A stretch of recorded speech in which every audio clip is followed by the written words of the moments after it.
Hello बच्चों, welcome मेरी science and math और होप सो आप सभी अच्छे होंगे। आज हम करते हैं 10th क्लास का चैप्टर 4 का part number 8।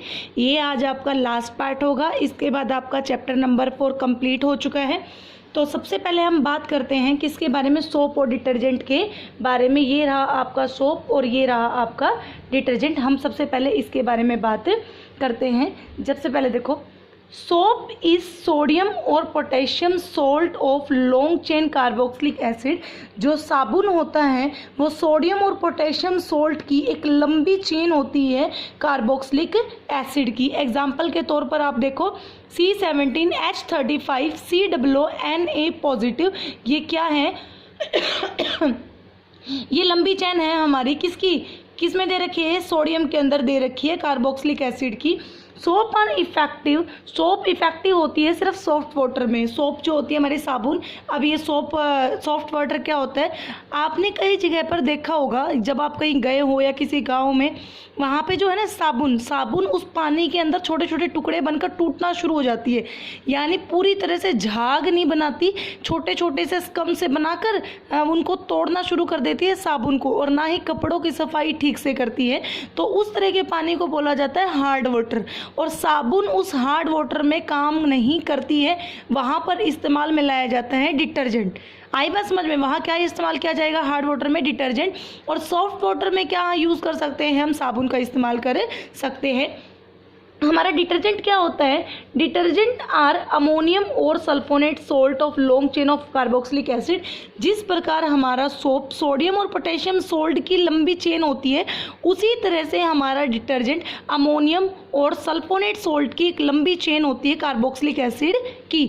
Detergent are effective in both hard और सॉफ्ट वाटर। जो हमारा डिटर्जेंट होता है वो दोनों में काम करने का काम करता है। हमारा हार्ड वाटर में भी काम करता है, हमारा सॉफ्ट वाटर में भी काम करता है। सोप मॉलिक्यूल है, साबुन के मॉलिक्यूल में है, एक होता है अपना आयनिक पार्ट जिसको बोलते हैं हम हाइड्रोफिलिक पार्ट, और एक होता है लॉन्ग हाइड्रोकार्बन चेन जिसको हम बोलते हैं हाइड्रोफोबिक पार्ट। एक होता है हाइड्रोफिलिक पार्ट और एक होता है हाइड्रोफोबिक पार्ट।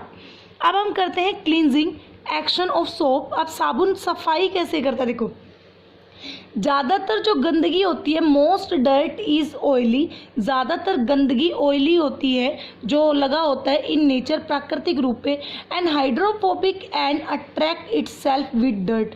देखो, इस साबुन के दो पार्ट्स समझ लो, एक होता है हेड और एक होता है टेल। हेड हमेशा गंदगी की साइड चिपकने की कोशिश करेगी और टेल हमेशा बाहर की साइड निकलने की कोशिश करेगी।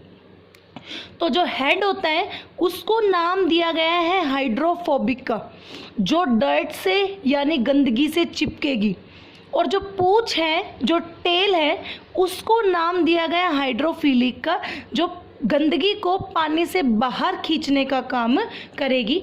एंड देखो, and the ionic end is surround with molecule of water. और आयनिक एंड क्या होगा? Surrounding with molecule of water, molecule के साथ क्या होंगे? बाहर की चारों ओर होंगे।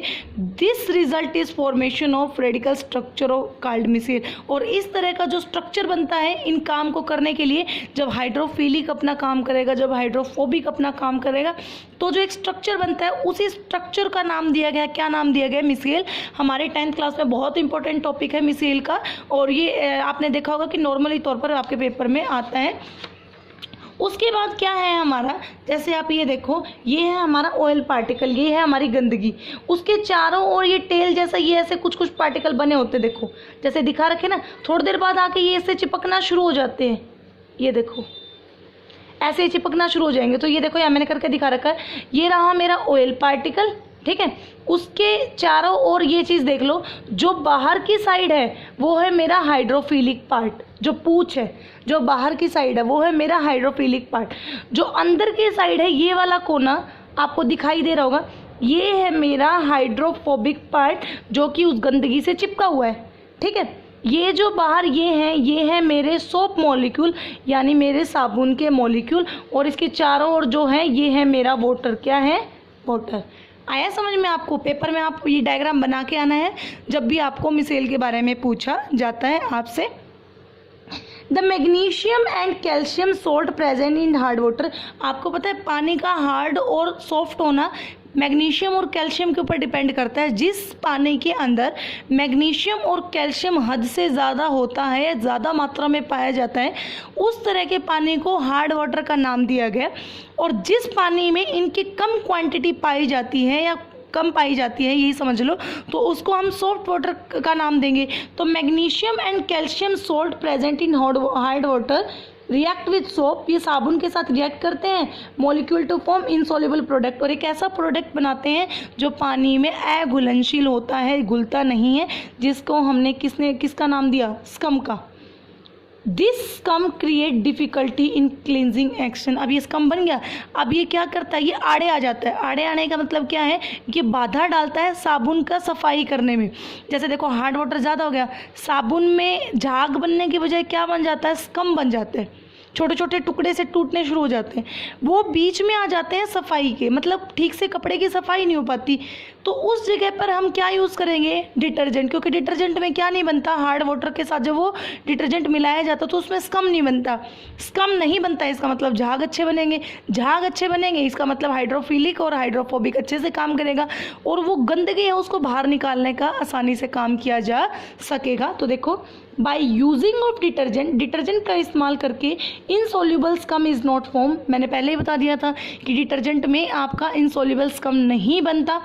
With hard water and cloth gate clean effectively, और कपड़े बहुत अच्छे से आसानी से साफ़ किए जा सकते हैं। तो मेरे ख्याल से आज आपको समझ आ गया होगा। मैं वापस से एक बार आपको रिवाइज़ करवा रही हूँ।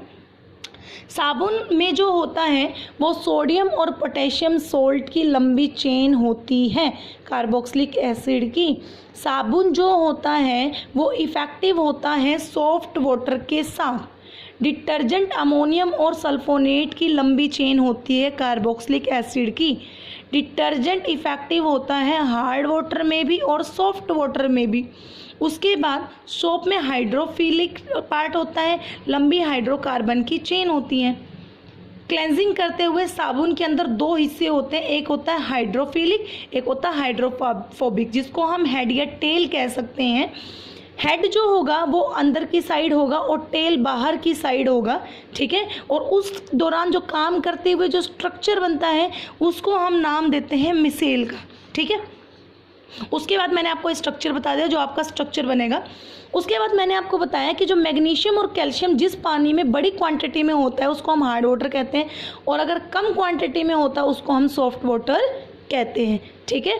अब हार्ड वाटर में क्या काम नहीं करेगा? हमारा साबुन काम नहीं करेगा, क्योंकि वो स्कम बनाता है, और जब स्कम बनाते हैं तो वहाँ सफाई ठीक नहीं होगी। लेकिन जो हमारा डिटर्जेंट होता है वो स्कम नहीं बनाता है, तो उससे सफाई अच्छे से हो सकती है। तो हमारा डिटर्जेंट दोनों में काम करेगा, सॉफ्ट में भी और हार्ड में भी। आज के लिए आपके लिए इतना ही। Thank you. इसको अच्छे से करो, समझो और अपने नोट्स बनाओ। Thank you.